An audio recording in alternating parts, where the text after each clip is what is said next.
नमस्कार, मैं असीम मिस्त्री।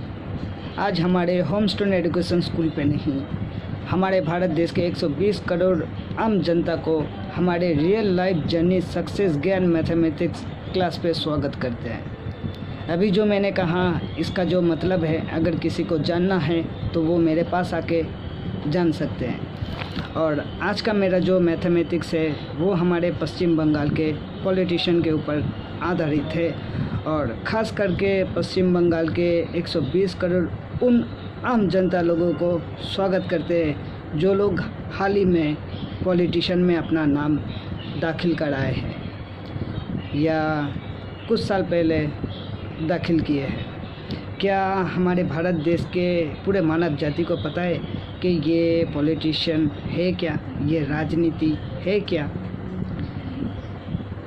शायद काफ़ी लोगों को पता नहीं है, फिर भी पार्टी में जाके अपना नाम दाखिल कराते हैं थोड़ा बहुत पैसा कमाने के लिए या फिर ढेर सारा पैसा कमाने के लिए। बस यही एक ज़रिया बचा है, शायद इसलिए हर एक शख्स पॉलिटिशियन में जाके दाखिल कर रहे हैं, अभी वो पब्लिक से लेके फिल्म स्टार तक। क्या आप सबको पता है कि ये पॉलिटिशियन है क्या? हमारे पश्चिम बंगाल में शक्तिशाली पार्टी चार ही है, एक तृणमूल कांग्रेस, दूसरा CPM सरकार, तीसरा BJP सरकार, चौथा कांग्रेस सरकार। अभी इन चार सरकार के लिए हमारे जैसे साधारण घर के लड़के पार्टी पॉलिटिशियन ज्वाइन करते हैं। क्या उन लोगों से कह रहा हूँ, क्या आप लोगों ने कभी न्यूज़ ठीक से देखे? कभी न्यूज़ को देखिएगा तो समझ जाइएगा कि जब भी कोई डिस्कस करने के लिए इन चारों पार्टी मेंबर के हर एक लीडर को बुलाया जाते हैं तो ये लोग अपने एक दूसरे के ऊपर गलतियाँ ही ढूंढता रहता है। इसमें आप लोग मीडिया वाले भी इन लोगों को गलत कह सकते हैं, लेकिन मैं इन लोगों की कोई गलती नहीं है, क्योंकि 1947 में जब देश को आज़ादी मिला उसी वक्त हमारे देश के लोगों को ब्रेन वॉश कर दिया। देश चलाने के लिए, देशवासियों की सुरक्षा और देशवासियों के विकास के लिए जो सोच थी वो हमारे पश्चिम बंगाल में उस वक्त था ही नहीं। तो इसीलिए शायद गवर्नमेंट से विरोध करके गणतांत्रिक अधिकार के लिए अलग से सरकार बनाया गया। और जब एक सरकार बन रहा था तो और लोगों की जो चाहत थी वो पूरी नहीं हो रही थी, तो वो भी जाके अलग से विरोध सरकार बनाया। ऐसे पॉलिटिशियन का स्टार्ट हुआ। ये मेरी मैथमेटिक्स है।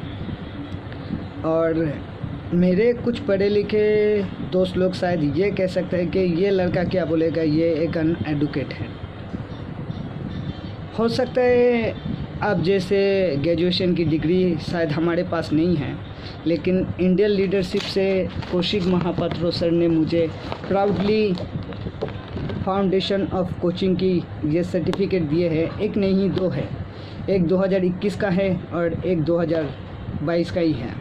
अभी ये फाउंडेशन का मतलब क्या है, उम्मीद करता हूँ मेरे उन ग्रेजुएट दोस्त लोगों को बताने की दरकार नहीं पड़ेगा दोबारा, क्योंकि फाउंडेशन का मतलब है आधार कुछ स्थापन करना या फिर न्यू या फिर और भी काफ़ी कुछ इसके साथ जोड़ सकते हैं। लेकिन ये मेरी सब्जेक्ट नहीं है। सब्जेक्ट तो मेरा जो है, अभी हाल ही में हमारे राज्य के जो मुख्यमंत्री के ऊपर और उनके पार्टी मेंबर के ऊपर जो आरोप लगा हुआ है, हर कोई आरोप लगा सकता है, लेकिन मैं ये मानता हूँ कि एक लीडर कभी किसी को पनिशमेंट नहीं करती है। एक लीडर एक लीडर की रिस्पेक्ट करती है। अगर वो राह भटक जाए तो एक लीडर की ये भी जिम्मेदारी होती है कि उस लीडर को सुधार ले।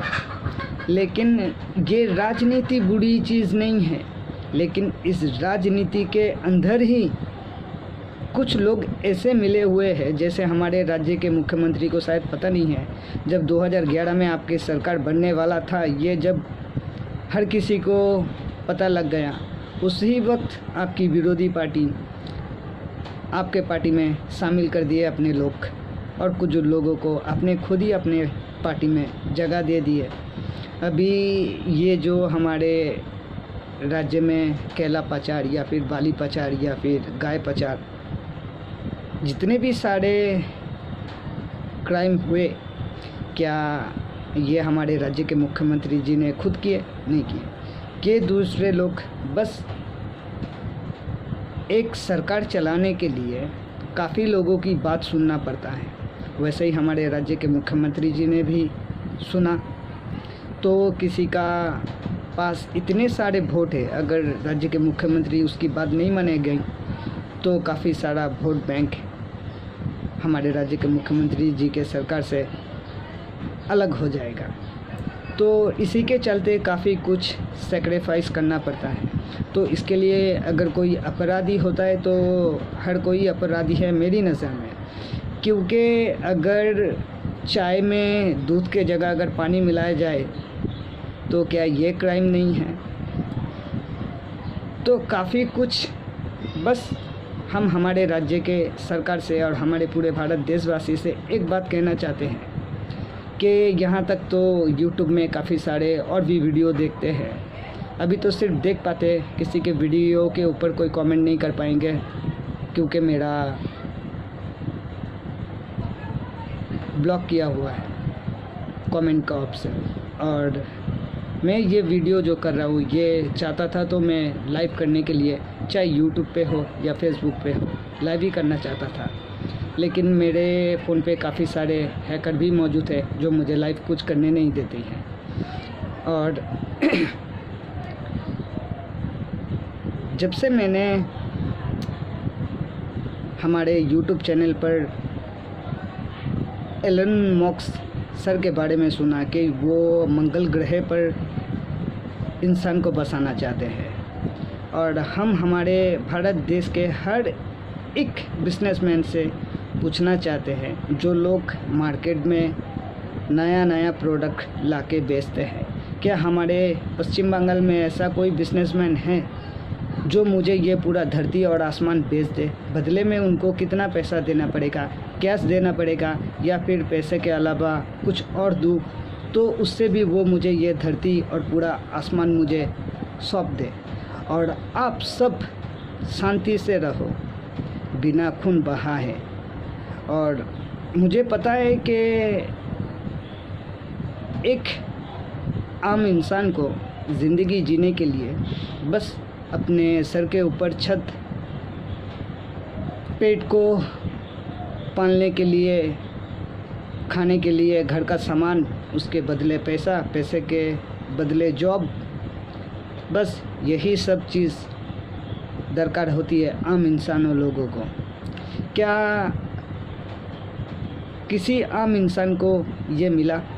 75 साल हो गए हैं, और इन 3.5 साल लॉकडाउन के वक्त मेरे YouTube चैनल पर कुछ फॉरेनर जियोलॉजिस्ट सर लोगों का और मैडम लोगों का वीडियो नोटिफिकेशन आया था रॉ जेमस्टोन के बारे में। हाल ही में तो YouTube पर आर्यन डायमंड इंस्टीट्यूट के एक सर की वीडियो देख रहा था, जो एक 555 कैरेट की ब्लैक डायमंड के बारे में डिस्कस कर रहे थे कि उसका जो इंक्लूज़न होती है और नेचुरल ब्लैक डायमंड कैसे बनता है। कह रहा था कि लाखों करोड़ों साल पहले धरती के साथ उल्का पिंड आके टकराया, तो उसी के वजह ब्लैक डायमंड बनता है। और नेचुरल ब्लैक डायमंड के ऊपर जब सूरज की रोशनी पड़ती है तो उसमें से ग्रीन कलर या फिर ब्लू कलर रिफ्लेक्ट करता है, और ये एक ग्रीन कलर का पत्थर है। और जो मैंने पत्थर के बारे में बताया और मेटल के बारे में भी बताया, अगर मैं इन सब मेटल को भी बेचूं तो लाखों करोड़ों पैसा मुझे मिल जाएगा। और मैं वो चाहता हूं कि जितने भी सारे शख्स पैसे के वजह अपनी एजुकेशन कंप्लीट नहीं कर पा रही है, पैसे के वजह अपने पेरेंट को देख नहीं पा रहे हैं, ये सब पैसा उन्हीं सब चीज़ों में लगे। और हमारे राज्य के सरकार से, पूरे भारत देशवासी से मैं एक बात कह सकता हूँ कि इस वक्त बस शायद मैं ही एक ऐसा शख्स हूँ और मेरे पास ऐसी सोच और ऐसी समझ है जो हमारे देश में काफ़ी सारे प्रोडक्ट नया नया ला के दे सकता हूँ। और इसी के चलते मैंने हमारे काफ़ी सारे पुलिस स्टेशन में भी गए, कस्बा पुलिस स्टेशन में भी गए, नरेंद्रपुर पुलिस स्टेशन में भी गए, बारुईपुर एसपी ऑफिस तक गए, मीडिया लोगों के पास गए, जियोलॉजिकल सर्वे ऑफ इंडिया में गए। अभी ये पता नहीं कि हमारे देश के इन सब पढ़े लिखे समझदार लोग शर्मा रहे हैं या घबरा रहे हैं जो मैं अपने देश के विकास के लिए जो करने की कोशिश किए हैं, इस बात को ये लोग दबाने की कोशिश कर रहे हैं लगातार। क्योंकि हाल ही में जो TV9 Bangla news media channel है, इन लोगों को भी मैंने अपना जेमस्टोन के बारे में जो मैंने माइनिंग किए या फिर ढूंढ के निकाला, इसका वीडियो लिंक उन लोगों को मेल किए हैं। मिनरल एक्सप्लोरेशन कॉरपोरेशन लिमिटेड पर जियोलॉजिकल सर्वे ऑफ इंडिया में ऐसा कोई जगह छोड़ा नहीं। मैंने जितने भी सारे जेमस्टोन माइनिंग करके रखे, ढूंढ के निकाल के रखे, और उसके साथ उल्का पिंड मीटोराइट जो YouTube चैनल पे देख रहा था कि 1 ग्राम पत्थर का कीमत 10,000 मिलियन ट्रिलियन डॉलर, अगर उसको इंडियन मनी में कन्वर्ट किया जाए तो कितना पैसा होगा, शायद कोई सोच भी नहीं पाएगा, मेरे पढ़े लिखे दोस्त भी। लेकिन अगर इतना पैसा एक पत्थर को बेचने के बाद मिलता है तो ये इतना पैसा किस काम का, अगर मेरे देशवासियों की अगर ज़रूरत ही ना पूरी हो। और यहाँ तो हमारे देश के सरकार के ऊपर, कितने सारे नेता मंत्री के ऊपर लाखों करोड़ों रुपया का घपला का आरोप लगा हुआ है। हमारे देश के सरकार से विनती करता हूँ कि सबको माफ़ कर कर हमारे देश के विकास के लिए एक ऐसा सरकार चाहिए जो हाल ही में हमारे देश के गवर्नमेंट में मोदी जी की सरकार है। बस मोदी जी है, इसका मतलब ये नहीं कि मैं इसलिए ये सारा सामान गवर्नमेंट कस्टडी जमा करना चाहता हूँ या फिर मेरे पास जो नॉलेज है वो हमारे देश के हर एक शख्स के विकास के लिए काम में आएगा। ये मेरी मैथमेटिक्स है। देखते हैं, जब तक हमारे राज्य के सरकार या फिर देश के गवर्नमेंट मेरी मदद नहीं करती है, तब तक और भी ऐसे काफ़ी सारे रहस्य हैं जिससे पर्दा उठाने वाला हूँ। तब तक के लिए नमस्कार।